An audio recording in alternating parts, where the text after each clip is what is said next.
really keeping it accurate. Very successful in South Africa. He's doing well there. Little drop down the side. Give him a round of applause. He's just making the thinking. Now, Baz, I know you've ridden this a few times, so let's see the difference between Martin and Barry. Not to put Martin down, but Baz obviously got a bit more experience with this equipment. So you can see he's a little bit quicker. And where does he go on the end? Right off the end, right. So if you've missed that, we'll slow it down a little bit for you, Andy. We're going to take our time on this one. Just watch when he gets to the end section. You have to be so precise. Axle to axle, wheel to wheel. Now from this section here, watch where the back wheel goes. It's a 3-foot gap. He has to absolutely be spot on with that back wheel. Come on, Andy. Woo! Give it up for him. Nicely done. I tell you, watching the mad team, the mountain by aerial display team. What we're going to do now is we're going to give Barry an opportunity to do something slightly differently. As you notice, Barry's facing in the opposite direction to the direction of the eagle eye. So that means he's got to turn his bike 180 degrees and land on the first 2 rungs of the ladder. Very technical. He's one of the only few riders, and the only few riders on the team who can do this.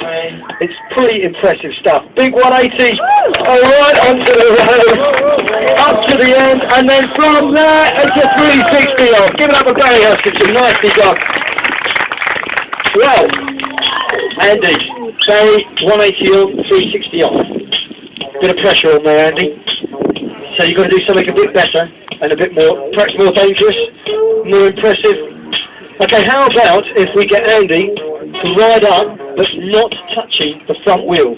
Wow. Would that be impressive? Yeah. Just back wheel only. Might as well give him the unicycle. Hopefully, it doesn't always go right first time. It's hard to do, and he's got to get this one nailed on. So what we're going to do is just give it. He says, "I can't hear any encouragement." Let's see if it's going all the way. Keep it up. Come on. Here it goes. 1, 2, 3, 4, 5. Give it up, Andy Bolton. Awesome. Really honest. Absolutely honest. Absolutely fun. Now, Barry, where are you going? No, we've got to finish with this, yeah? You're going to have to, sorry mate, you can't come off now. No, you're going to have to do something. If you're there, people are all watching you. You have to do something impressive. He's got ahead of himself, Barry. He gets a bit carried away. So now what he's got to do, in fact, what Barry is going to do, is something that's been done for the first time here at this show. He's never done this before.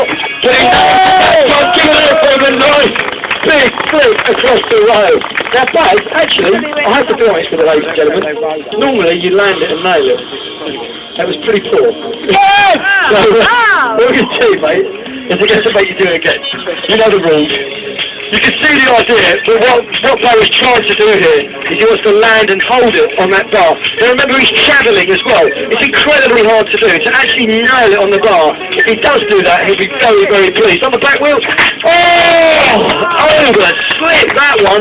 Give him a little round of applause. Woo! That's 2 attempts. He's got 2 attempts. I know how hard it is to do it. It is a trick that we've only just pulled out the bag today. So, Sean Barry's have another go. Alright, okay. It's a hard one for him.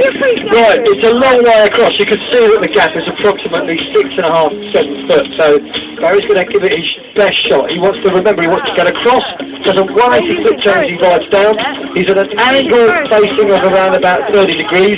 That's hard enough in the start, and then he's got to try and absolutely nail the landing. Here he goes, gets himself repositioned, concentration level goes up a little bit for this one, gets the bike exactly where he wants it, back wheel. Oh, give him a round of applause. I can't bear it, it's still Jack.